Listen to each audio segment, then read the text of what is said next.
Hi mga Marcitas ko, mga kumari-kumarites. Gusto naman kayo dyan ngayon. At for today's vlog, nandito tayo ngayon sa spa. Magpapagawa tayo ng pilikmata natin. Kasi yung pilikmata natin, 5 na lang ang natitira sa kaliwa, 3 sa kanan. Ayan, nagtagal din yan mga 3 weeks. Ngayon lang tayo ulit nagka-time para magpaganda. So, samahan nyo ako mga Marcites. Pasok na tayo sa loob, Marcy. Ayan si ate. Hi, ate.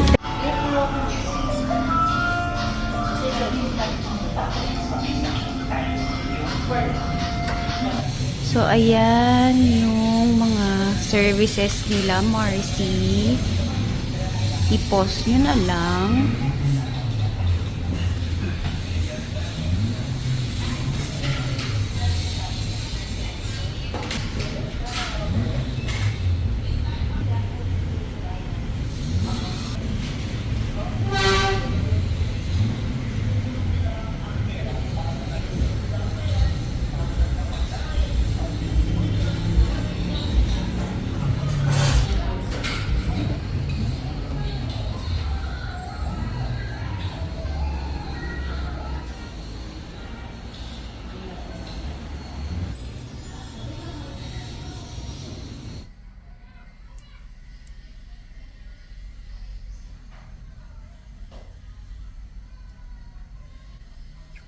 Naiidlip pa yung mga client.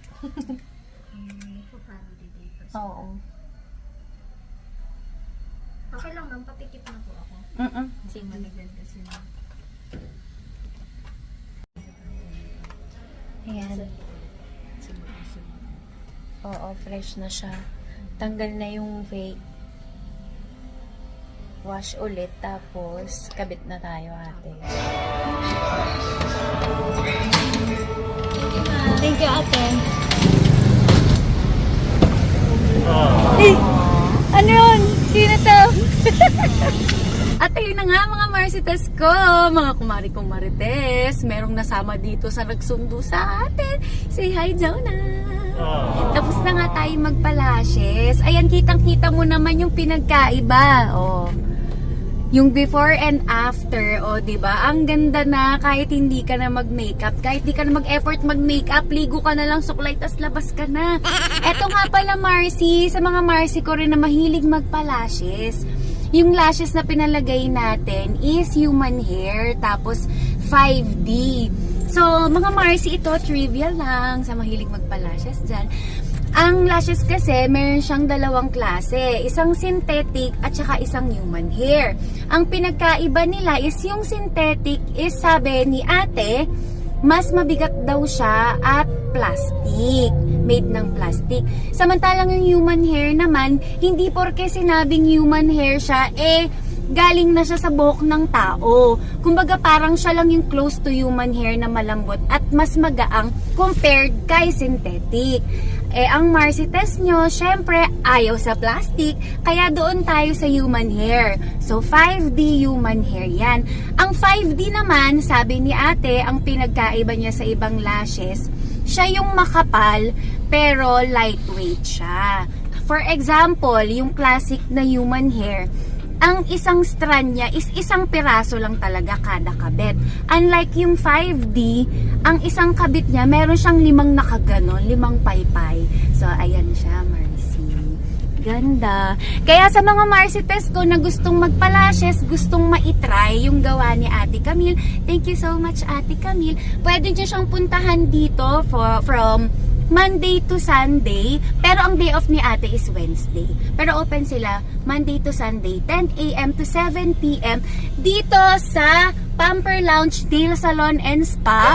Matatagpuan siya sa Susano Road, along Susano Road, malapit sa Millionaires Village, Novaliches Bayan. So, didiretso ka lang ng konti along Susano Road, lalagpas ka ng Susano Market, tapos andyan na siya sa bandang kaliwa. So, ayun lang mga Marcites ko, ang dami kong daldal for today. Yun lang nagtatapos ang ating vlog. Mga Marcites ko ha, don't forget to like and subscribe my YouTube page. Oh my God! Wow! Mali. YouTube channel. Don't forget to like and subscribe my YouTube channel and Facebook page. Ulit. Ko kasi. So, ayun na nga mga Marcites ko. Doon na nga natatapos ang ating vlog for today. Ang dami kong daldal. Nauhaw tuloy ako. Mga Marcites ko, don't forget to like and subscribe my YouTube page and Facebook. YouTube channel. Ba't ganun? Napapagbaligtad ko. Unahin mo kasi muna yung Facebook page. Facebook page. So, ayun na nga mga Marcites ko. Doon na nga nagtatapos ang ating vlog for today. Ang dami kong daldal na uwaw na ako. Kaya mga Marcites ko, palambing ha. Don't forget to like my Facebook page and YouTube. Putang ina mo. Oh, ano ba yun? Ilan ako nga yung Don't Facebook. forget to like and subscribe. Doon na lang ako ha. Don't forget to like and subscribe my Facebook channel and YouTube. Facebook page. YouTube channel na lang unahin mo and Facebook YouTube page. channel, why? Don't forget to like and subscribe my YouTube channel and Facebook page. Marcites Vlogs. Thank you, bye! Bye!